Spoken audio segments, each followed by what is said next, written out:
Hey everyone, and welcome back to the channel. Today we are tackling a topic that's essential for any DIY project involving walls, plastering for painting. So, let's dive right into the first step, preparing the surface for painting.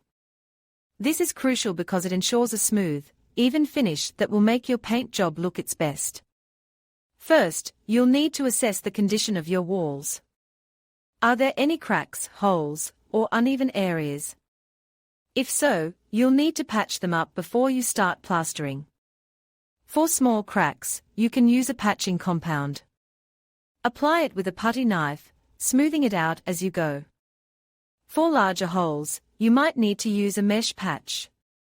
Once you've patched any imperfections, it's time to sand the walls. This will create a smooth surface for the plaster to adhere to. Use a fine grit sandpaper, and work in a circular motion.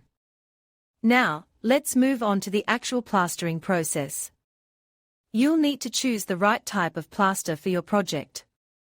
There are several different types available, so be sure to do your research and choose one that's suitable for your needs. Once you've got your plaster, you'll need to mix it according to the manufacturer's instructions. You'll want to mix it thoroughly to ensure a consistent consistency. Now, it's time to apply the plaster to the walls. Use a trowel to spread the plaster evenly across the surface. Work in small sections, and be sure to smooth out any bumps or ridges as you go. After you've applied the plaster, you'll need to let it dry completely. This can take several hours or even days, depending on the thickness of the plaster and the humidity levels in your home.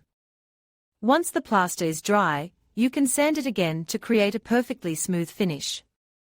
Use a fine grit sandpaper, and work in a circular motion. Now that your walls are prepped and plastered, you're ready to paint.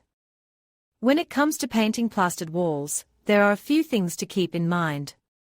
First, you'll want to use a primer. This will help the paint adhere to the plaster and create a more even finish. Second, you'll want to use a high-quality paint that's specifically designed for plaster. This will ensure that your paint job lasts for years to come. Finally, you'll want to apply the paint in thin, even coats. Allow each coat to dry completely before applying the next. And there you have it. By following these steps, you can ensure that your plastered walls are perfectly prepped for painting. Remember, practice makes perfect, so don't be afraid to experiment and try new techniques. And if you have any questions, feel free to leave a comment below. Thanks for watching, and happy plastering. Hey everyone, and welcome back to the channel. Today, we are diving into the world of plastering walls, specifically how to get them perfectly prepped for a flawless paint job. So, let's start with the puttying process. This is where we tackle any imperfections on the wall, like cracks, holes, or uneven surfaces. You'll need a good quality patching compound, a putty knife, and a sanding block. First, clean the area you're working on to remove any dust or debris. Then, apply the patching compound to the imperfections, pressing it firmly into the surface. Use the putty knife to smooth out the compound, ensuring it's level with the surrounding wall. Let it dry completely, and then use the sanding block to smooth out any rough edges. Once you've finished puttying, it's time for the final stage before painting.